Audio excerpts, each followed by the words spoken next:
Bom dia, igreja, graça e paz do Senhor. É muito bom estarmos juntos para mais uma escola dominical. Nesse período, nesses 3 domingos, nós estamos estudando como ser igreja. Domingo passado, nós vimos como ser igreja em períodos de confinamento, quando estamos isolados do mundo. Hoje nós vamos ver como ser igreja em tempos de escassez, em tempos de privação. Esse é o nosso tema. Te convido a, juntos, através da palavra de Deus, aprendermos a sermos igreja, a sermos aquilo a qual nós fomos chamados a ser, em momentos diversos. Na semana passada, se você lembra, nós falamos sobre o que é ser igreja. Vimos que está muito mais voltado para nós, para o que eu sou, do que para a instituição, do que para o templo, para a construção física. Vimos também que podemos ser igreja em tempos de confinamento, aprendendo com Daniel, aprendendo a ter vida devocional, aprendendo a manter-se fiel, aprendendo a manter-se puro diante de Deus. Assim nós podemos ser igreja em tempos de confinamento. Para hoje, eu quero convidá-lo a abrir a sua Bíblia no livro de 2 Reis, no segundo livro dos Reis, no capítulo 6. É um texto longo, nós não vamos ler todo, tá? Mas eu gostaria que você ficasse com a sua Bíblia aberta, fizesse as leituras que nós vamos enviar para você no roteiro de estudo, deve chegar para o WhatsApp para você, e acompanhasse esse estudo com a gente. 2 Reis, capítulo 6, dos versos 24 ao capítulo 7, o verso 20. Todo o capítulo 7. Como ser igreja em tempos de escassez? Nós, com essa pandemia, com o isolamento social que é necessário nesse momento, muitas pessoas estão perdendo seu emprego, muitas empresas não estão conseguindo manter-se abertas, e muita gente está passando necessidades financeiras mesmo, reais. Essas necessidades têm causado cada um de nós privações. Privação mesmo de alimento, privação de algum luxo que poderia ter e não tem mais, privação de emprego e não tem mais emprego, e aí é complicado para pagar suas contas, para manter o alimento dentro de sua casa, para comprar um remédio. E como devemos ser igreja nesse momento? Como ter uma atitude de igreja de Cristo nesse momento, onde a privação nos chega, onde a escassez ela bate a nossa porta, faz morada por um tempo e nós não sabemos como lidar com isso. Através desse texto, através desse relato do livro de 2 Reis, nós vamos fazer um exercício inverso. Nós não vamos ver não veremos como ser igreja, mas sim como não ser igreja nesse momento. Através do relato do povo de Israel, nós vamos aprender como não agir em momentos de privação e de dificuldades. É através desse exemplo negativo que nós vamos ver como a igreja de Deus ela deve se portar e achar esperança em momentos de aflição no Senhor. E aí eu queria que você prestasse muita atenção naquilo que está escrito no verso 33b do capítulo 6 de 2 Reis. O verso 33b, na versão NVI, na nova versão internacional, diz: Esta desgraça vem do Senhor. Por que devo ainda ter esperança no Senhor? Esta desgraça vem do Senhor. Por que devo ainda ter esperança no Senhor? É um pouco forte, mas você vai entender muito bem. Vou te passar o contexto, vou contextualizar você naquilo que estava acontecendo e por que o rei de Israel falou isso. O rei da Síria, ele organizou um grande cerco contra Israel, fechando as suas fronteiras, fechando as suas estradas, impedindo assim que o alimento chegasse até Israel. Com isso, houve uma grande fome na região. Isso ocasionou uma grande fome. Não havia mais de onde comprar alimento, não havia mais como produzir alimento, não havia mais como vender aquilo que você fabricava. Eles estavam isolados do mundo e isso gerou uma seca terrível, uma fome terrível. E nesse período, quem estava profetizando em Israel era o profeta Eliseu. O profeta Eliseu ele estava ali profetizando, denunciava os erros do rei, do povo e servia ali como voz de Deus no meio do povo de Israel. O povo já havia se dividido entre reino do norte e reino do sul. O reino do sul ficou com Judá, né? Judá e capital Jerusalém. Ele era um povo onde manteve-se um pouco mais fiel a Deus do que o reino do norte, de onde nós estamos falando. O reino do norte, com capital na Samaria, Israel, né, como ficou conhecido, e os seus reis, você vai ver em boa parte dos relatos dos reis de Israel, que eles fizeram que era mal perante o Senhor. Bom, esse reino do norte, Israel, estava cercado e passou uma grande fome. E aí, o que nós vemos é o rei passando para vigiar, para fiscalizar as fronteiras, fiscalizar os muros da cidade. E ele se depara com duas mulheres. Duas mulheres enlouquecidas, desesperadas. E elas chamam o rei, clamam ao rei: Senhor, socorre-me. Por favor, salve-nos. O rei para elas e pergunta: acaso eu sou o Deus? Se Deus não pôde ajudar vocês, eu vou poder ajudar? E saiu. Mas ele viu o desespero daquelas mulheres e perguntou: o que está acontecendo? Elas então dizem. Uma delas toma a palavra e responde: essa mulher que está aqui do meu lado, veio até a minha casa e me propôs a seguinte coisa: olha, matamos os nossos filhos e comemos. Hoje você mata o seu filho, nós comemos, amanhã eu mato o meu filho e nós comemos, e assim passamos essa fome. Bom, rei, eu fiz o combinado. Eu matei o meu filho ontem e comemos. Hoje, quando eu fui à casa dela para comer o filho dela, ela escondeu. Ela quebrou o acordo. O rei, quando ouve esse relato macabro, tenebroso, terrível, e ainda assim triste, ele se comove, ele se ira, ele fica angustiado, essa é a palavra. Ele fica profundamente angustiado, passa a usar sacos de cinza, e passa a jogar cinza na sua cabeça, e passa a lamentar, e as pessoas olhavam e viam o rei lamentando. E o rei, então, ele começa a acusar a Eliseu, boca de Deus, profeta de Deus, né? E dizendo: olha, foi esse Deus que matou, foi esse Deus que está fazendo isso tudo. Vou matar Eliseu. Então ele manda o seu servo ir até a casa de Eliseu e dar esse anúncio. Enquanto o servo chegava e falava isso, o rei já chegou logo atrás dele e esbravejou isso: essa desgraça vem do Senhor. Por acaso nós devemos ter ainda esperança em Deus? O profeta Eliseu olha para ele e diz para ele: olha, amanhã, Deus vai mudar essa situação. Deus vai mudar essa situação. O servo do Eliseu olha isso e fala assim: isso é mentira, é impossível, nem que as portas do céu se abram, que essas coisas vão acontecer, que a situação vai mudar, né? E o profeta Eliseu fala para ele então: olha, amanhã, por essa mesma hora, você vai ver tudo, mas não vai comer nada. E assim aconteceu. Nesse pequeno relato, nesse pequeno trecho que está lá em 2 Reis 6, do 24 ao 7, e o capítulo 7 inteiro, nós podemos aprender 4 erros que nós não devemos cometer como igreja diante de uma situação de escassez. Diante de uma situação de escassez, nós devemos evitar esses 4 erros, que está aqui nesse texto.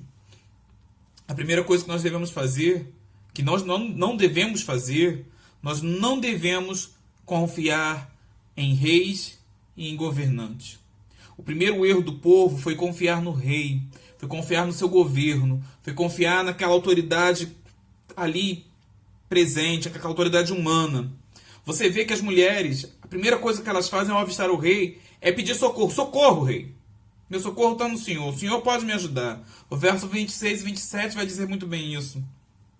Passando o rei de Israel pelo muro, gritou-lhe uma mulher: acode-me, ó rei, meu senhor. E ele lhe disse: se o Senhor não te acode, de onde te acudirei eu? Aquele povo, ele, esse relato, além de mostrar a tamanha fome que pairava naquele lugar, né, tamanha fome e necessidade, carência que eles tinham, esse relato vai mostrar também o quanto aquele povo estava distante de Deus, o quanto eles estavam longe do seu Deus. Em um ato de desespero, Em um ato de total loucura, duas mulheres entraram em um acordo para matarem e comerem seus próprios filhos. Além disso ser humanamente terrível, trata-se de uma consequência da maldição em prol da quebra da aliança com o Senhor. Nós vemos isso lá em Levíticos 6, 26 em Levíticos 26, 29, e vimos também isso em Deuteronômio 28, 52 a 47, onde vai apresentar essas maldições, onde vai falar sobre isso, onde você comerá o seu próprio fruto do seu ventre. A mulher aflita, ela estava aflita porque ela havia feito um tratado macabro com sua amiga, com sua companheira. E a outra mulher não havia cumprido com o acordo. Não obteve aquilo que foi acordado, ela não teve o seu benefício. Ela então volta-se ao rei. Ela volta-se ao rei, ela vê o rei, volta-se a ele e espera que ele fosse socorrer. Ele espera que ele pudesse socorrê-la. A esperança dela está no seu governante, no seu rei, na autoridade que ela tem, na autoridade que ela enxerga. O rei então fala para ela de forma irônica e talvez sem nem um pouco de compaixão: se o Senhor não pode socorrer você, como eu poderia ajudá-la? Se o Senhor não te socorre, como eu poderia ajudá-la? Isso nos mostra o primeiro erro.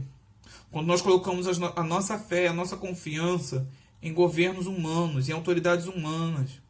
Nós confiamos no rei, nós confiamos no presidente, no governador, no prefeito, no vereador. Nós confiamos em autoridades humanas, que são falhas, são humanas. Em tempos de dificuldade, nós devemos nos lembrar que o nosso socorro está em Deus, assim como diz Salmo 121. Não está nos governos, não está em governos de homens. Salmo 27, você conhece bem, né? Nosso socorro. Uns falam de carros e cavaleiros, mas nosso socorro vem do Senhor. Nós devemos olhar para o Senhor. Nós devemos olhar para o Senhor em tempos de dificuldade, em tempos de escassez. Ser igreja, a igreja ela deve olhar para o seu Senhor. É Ele que governa o mundo com autoridade real, com poderosa mão. E não nos desampara jamais. Ele não nos desampara jamais. Leia o Salmo 62 e você verá isso. O segundo erro que existe em que aquele povo cometeu e a igreja não pode cometer em tempos de escassez é confiar em outro homem. Você vê que a mulher estava desesperada, pois ela havia confiado na palavra de uma outra pessoa que a enganou. Ela esperava receber a sua parte, né? o alimento macabro. Ela esperava saciar a sua fome naquele outro dia. Na fome ela não demonstrou amor nenhum, nem mesmo ao seu próprio filho. E no desespero, ela esperava que a outra mulher fizesse o mesmo. Mostrasse a mesma atitude de desamor e de desespero. O segundo erro do povo de Israel e que a igreja não pode cometer é aprender a confiar na palavra de homens, que são falhos como nós. O segundo erro que aprendemos aqui é confiar na palavra de homens que são tão falhos quanto nós. Nós aguardamos a ajuda e o socorro de quem não pode nos ajudar nem nos socorrer. Daqueles que não podem suprir as nossas necessidades. Nós devemos nos lembrar daquilo que o profeta Jeremias vai dizer no verso 17, 5 e 6. Ele vai dizer o seguinte: olha, maldito o homem que confia nos homens, que faz da humanidade mortal a sua força, mas cujo coração se afasta do Senhor. Esse homem que confia em outro homem, ele será como um arbusto no deserto, não verá quando vier algum bem. Habitará nos lugares áridos do deserto, numa terra salgada, onde não vive ninguém. Como igreja do Senhor, nós devemos sim confiar somente em Deus. A nossa confiança não está nos governantes, não está no meu próximo, a nossa confiança está no Senhor, nos Deus do nosso auxílio. Conforme o profeta Jeremias vai concluir o seu texto, versos 7 e 8 do capítulo 5. Mas bendito o homem cuja confiança está no Senhor, cuja confiança nele está. Ele será como árvore plantada junto às águas e que estende as suas raízes para ribeiro. Ela não temerá quando chegar o calor, porque as suas folhas serão sempre verdes. Não ficará ansiosa no ano da seca, nem deixará de dar o seu fruto. Nós podemos ver ainda um terceiro erro. Um terceiro erro que, como igreja, nós não devemos cometer, que é perder a esperança em Deus. Vamos repetir? O primeiro erro é confiar nos governantes, confiar no rei. O segundo erro daquele povo que a igreja não pode cometer é confiar no ser humano, no outro homem. E o terceiro erro é perder a esperança em Deus. Pode soar um pouco esquisito o que eu vou dizer agora, né? Mas a fala do rei de Israel, diante do relato aterrorizante e terrivelmente triste que ele escuta, é tão real e é tão real a nós que, sinceramente, ela poderia sair de mim e de você, no momento de desespero. Provavelmente nós já reproduzimos essa fala, no momento de dor, no momento de aflição, no momento onde não há mais solução. Nós provavelmente já repetimos essa fala. Essa desgraça vem do Senhor. Não tenho mais esperança em Deus. O terceiro erro que o povo de Israel cometeu e que a igreja não pode cometer é, diante dos momentos de escassez e de desesperança, é tirar a nossa esperança do Senhor. É perder as esperanças de que Deus virá ao nosso auxílio, de que Deus poderá nos socorrer. É comum questionarmos a nossa fé, é comum, é normal. Somos homens, somos humanos, falhos. É comum questionarmos a nossa fé, é comum nos sentirmos fracos e abatidos.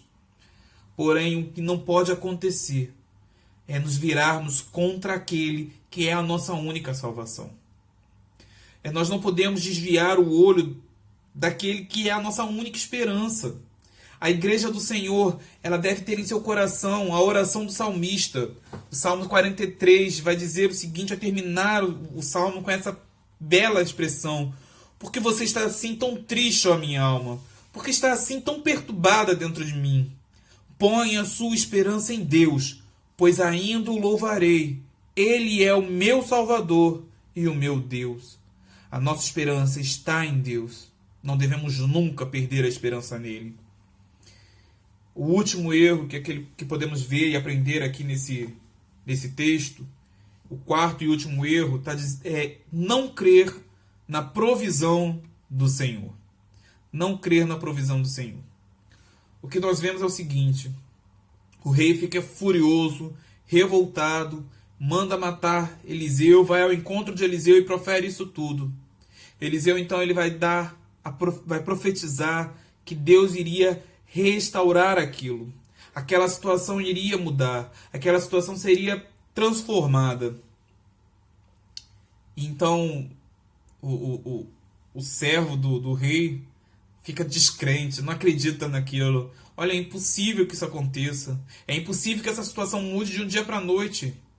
Você está dizendo que é amanhã. Amanhã a gente vai ter fartura de comida. Você está dizendo que amanhã nós teremos fartura de alimento. É impossível. Nem que abra os céus e caia tudo em cima da gente. Isso não pode acontecer. O profeta Eliseu então vai dizer para ele o seguinte: olha, amanhã, nessa mesma hora, você vai ver isso tudo acontecer e não vai comer nada. E não vai comer nada. O que acontece é que Deus faz com que o exército da Síria que estava acampado ao redor, fazendo aquele cerco, promovendo aquela grande fome na cidade, ele faz com que esse exército ouça um barulho como se fosse de um grande exército inimigo vindo contra eles. Eles então se desesperam, se apavoram e batem em retirada, largando tudo ali, tudo no seu acampamento. O povo então verifica, sai e vê que eles estavam livres daquilo e saqueia o acampamento sírio e pega todo o alimento, toda a riqueza, todo o ouro, pega as túnicas, pega tudo do exército inimigo e vive um dia de fartura. Ora, o servo, quando viu isso, estava à porta da cidade. O povo, então, vendo a fartura que havia lá fora, sai e pisoteia esse servo. Ele morre e cumpriu-se a profecia. Você virá isso tudo acontecer, mas não comerá. Como igreja do Senhor, nós não devemos duvidar da provisão de Deus. Como igreja do Senhor, nós não devemos duvidar da resposta que Deus dá a seu povo. Deus responde ao seu povo. Esses são os 4 erros que nós aprendemos aqui nesse texto, de como a igreja não deve agir.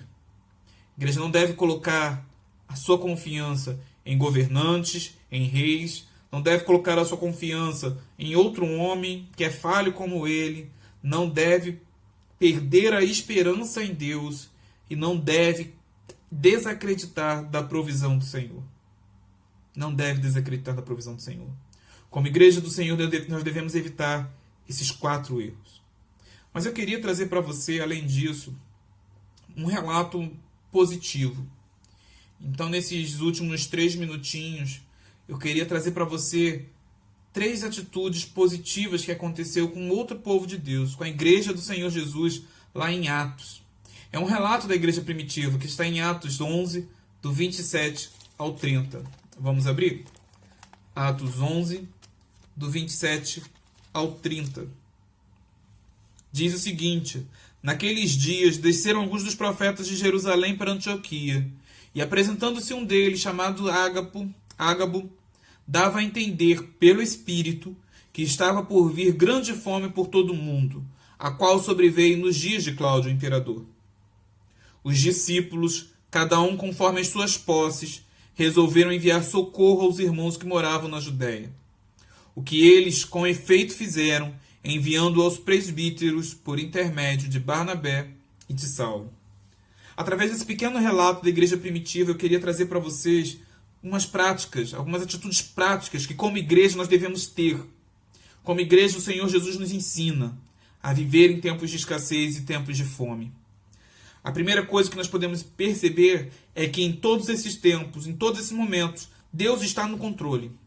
Deus não perdeu o controle da situação, meu irmão. Deus não está de olhos fechados. Deus não foi surpreendido. Tudo está de acordo com a vontade de Deus. Nós vemos isso no verso 27. A igreja é guiada pelo Espírito Santo e através dele ela suportará qualquer situação. E foi pelo Espírito que a igreja soube que uma grande fome chegaria.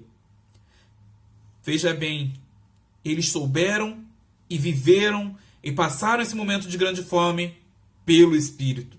É o Senhor que capacita, é o Senhor que fortalece, é o Senhor que está presente, é o Espírito Santo que está presente com a sua igreja até no momento da dor, até no momento da aflição, até no momento da fome e da escassez. Mostrando que tudo está ao seu domínio, tudo está no controle dele. A segunda coisa que podemos aprender é que Deus nos capacita a ajudar o próximo.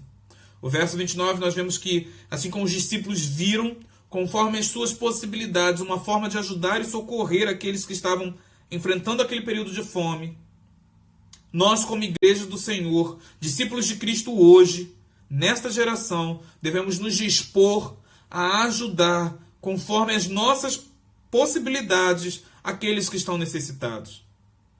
A Bíblia nos ensina isso.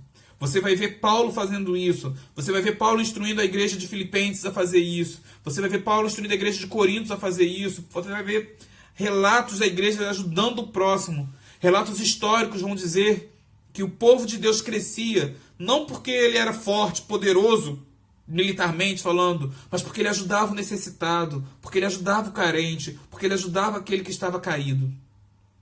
A terceira atitude positiva que nós podemos ver nesse relato, nesse pequeno relato da igreja primitiva, é a disponibilidade em socorrer. O verso 30 vai dizer isso. E aí eu quero trazer para você a confissão de fé de Westminster no capítulo 26, no segundo ponto, onde ele vai falar sobre a comunhão dos santos, sobre como os santos devem viver. E ele vai dizer o seguinte: os santos são, pela sua profissão, obrigados, veja bem, são obrigados a socorrer uns aos outros em coisas materiais, segundo as suas respectivas necessidades e meios. A igreja não apenas foi capacitada a ajudar, mas como ela também se colocou à disposição para ir, para agir, para fazer. Ela enviou Barnabé e Saulo para levar aquilo que ela arrecadou para socorrer os necessitados. Assim devemos fazer também.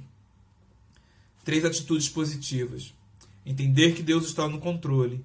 Entender que Deus capacita-nos a ajudar o próximo. E estar disponível, ter disponibilidade para ir e socorrer ao nosso irmão.